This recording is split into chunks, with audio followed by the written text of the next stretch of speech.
फलस्तीन के मासूम मुसलमानों के हक में इसराइल के जुल्म के खिलाफ रोनाल्डो ने हमेशा आवाज उठाई है। अक्सर रोनाल्डो ने इसराइल का बायकाट भी किया है और फलस्तीनियों की मदद भी।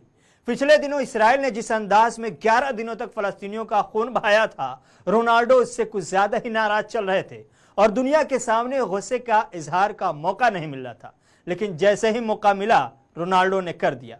रोनाल्डो ने 2 लफ्जों के सहारे इस्राएली कंपनी का इतना बड़ा नुकसान किया है कि कोका कोला सदमे में है। फलस्तीन के हक में इसराइल के खिलाफ कैसे रोनाल्डो ने अपना एहतजाज दर्ज करवाया है, रिपोर्ट में देखिए।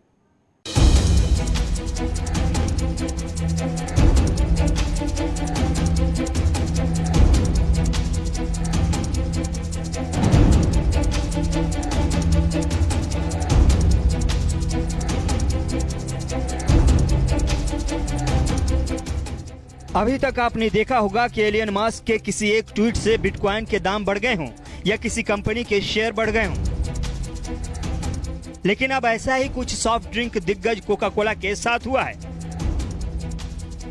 और यह फुटबॉल स्टार क्रिस्टियानो रोनाल्डो के सिर्फ 2 लफ्जों से हुआ है। इन 2 लफ्जों में इतना बड़ा पैगाम और इतना बड़ा एहतजाज था, जिसकी वजह से इस्राएली कंपनी कोका कोला की हालत खराब हो गई है। फलस्तीनी मुसलमानों के हक में हमेशा से आवाज बुलंद करने वाले रोनाल्डो के सामने प्रेस कॉन्फ्रेंस में इस्राएली कंपनी की ड्रिंक यानी कोका कोला हो और रोनाल्डो उसे बर्दाश्त कर ले, ऐसा मुमकिन ही नहीं। यही वजह है कि यूरो चैंपियन मुकाबले में हंगरी की टीम को 3-0 से मात देने के बाद जैसे ही रोनाल्डो प्रेस कॉन्फ्रेंस करने पहुंचे, सामने में माइक के साथ कोका कोला के 2 बोतल रखे हुए थे। रोनाल्डो को बोतल देखते ही फलस्तीनी मुसलमानों पर इसराइली मजालिम और फलस्तीनियों के आंसुओं की तस्वीर जहन में गर्दिश करने लगी। तभी उन्होंने इतना बड़ा कदम उठाया कि इसराइली कंपनी खसारे में पहुंच गई। रिपोर्ट है कि रोनाल्डो के सिर्फ 2 लफ्जों की वजह से कोका कोला कंपनी का शेयर करीब 30,000 करोड़ रुपए तक गिर गया, जिसकी वजह से कोका कोला का जबरदस्त नुकसान हुआ है। याद रहे कि इस वक्त यूरो कप खेला जा रहा है। मैच के पहले और मैच के बाद में प्रेस कॉन्फ्रेंस करने का रिवाज है।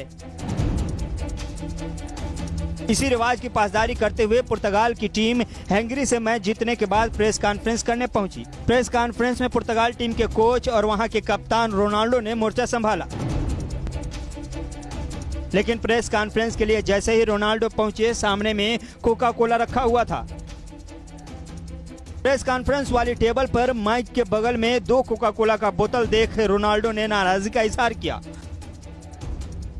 और दोनों कोका कोला के बोतल को वहां से हटा दिया। साथ में एक साफ पानी के बोतल को रोनाल्डो ने उठाते हुए सामने मौजूद मीडिया अहलकारों और करोड़ों नाजरीन को दिखाते हुए सिर्फ इतना कहा कि ड्रिंक वाटर यानी पानी पिया कीजिए।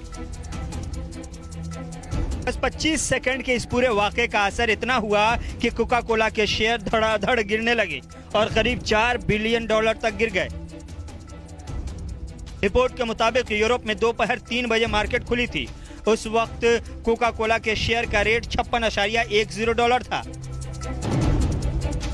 आधे घंटे बाद रोनाल्डो की प्रेस कॉन्फ्रेंस हुई और उसके कुछ देर बाद ही कोका कोला के शेयर में गिरावट आनी शुरू हो गई और ये गिरावट $56 से $52 तक पहुंच गई।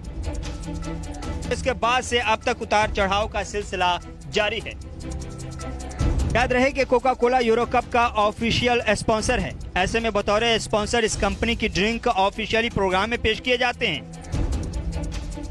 पूरे तनासे पर कोका कोला कंपनी ने कहा है कि खिलाड़ियों को प्रेस कॉन्फ्रेंस या मैच के दौरान इस तरह की ड्रिंक दी जाती है कि उन पर है कि वो लेना पसंद करते हैं या नहीं। यह हर किसी की अपनी पसंद पर मुनहसिर है। सवाल यह है कि आखिर क्रिस्टियानो या रोनाल्डो क्यों इस्राएली कंपनी से नाराज रहते हैं। बता दें कि इसराइल की ये तमाम बड़ी कंपनियां वहां की फौज को फंड फराहम करती हैं और इसराइली फौज फलस्तीनी मुसलमानों पर किस अंदाज में जुल्म करती है, ये दुनिया देख रही है। याद रहे कि गुज़श्ता दिनों क्रिस्टियानो या रोनाल्डो ने इसराइल की पुरतशद्दुद वाक़यात की मजम्मत करते हुए इंटरनेशनल ब्रांड के $1 मिलियन के इश्तिहार में काम करने की ऑफर को ठुकरा दिया था।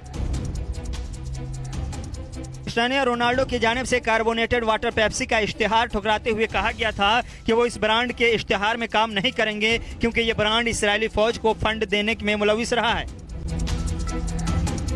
आलमी शोहरत याफ्ता पुर्तगाली फुटबॉलर क्रिस्टियानो रोनाल्डो फलस्तीनियों के हामी रहे हैं और कई मौकों पर रोनाल्डो ने फलस्तीनियों के हक में आवाज भी उठाई है। वो 2013 में फलस्तीनियों से इजहार यकजहती के लिए इजरायली खिलाड़ी के साथ अपनी टी शर्ट तब्दील करने से इनकार कर दिया था। वहीं उन्होंने अपना गोल्डन बूट अवार्ड भी रियल मैड्रिड फाउंडेशन को अतिया कर दिया था, जिसे बाद में नीलाम करके हासिल किए जाने वाले पैसे एक फलस्तीनी स्कूल की इमारत की तामीर में खर्च करने के लिए इस्तेमाल हुए। सन 2012 में क्रिस्टियानो रोनाल्डो ने माह रमजान की मुनासबत से $1.5 मिलियन का अतिया दिया था। इस तरह के कई मौके आए हैं जब रोनाल्डो फलस्तीनियों के हुकूक की आवाज उठाते रहे हैं और उनकी मदद करते रहे हैं। और ताज़ा वाक़या भी उसी इसराइली जुल्म जबर पर एक तमाचा है जो गुज़श्ता माह यहूदी फोर्सेज ने फ़लस्तीन में तबाही मचाई और खून खराबे किए। यही वजह है कि क्रिस्टियानो रोनाल्डो की इस कोशिश को और इस पहल को दुनिया की एक बड़ी आबादी सलाम कर रही है।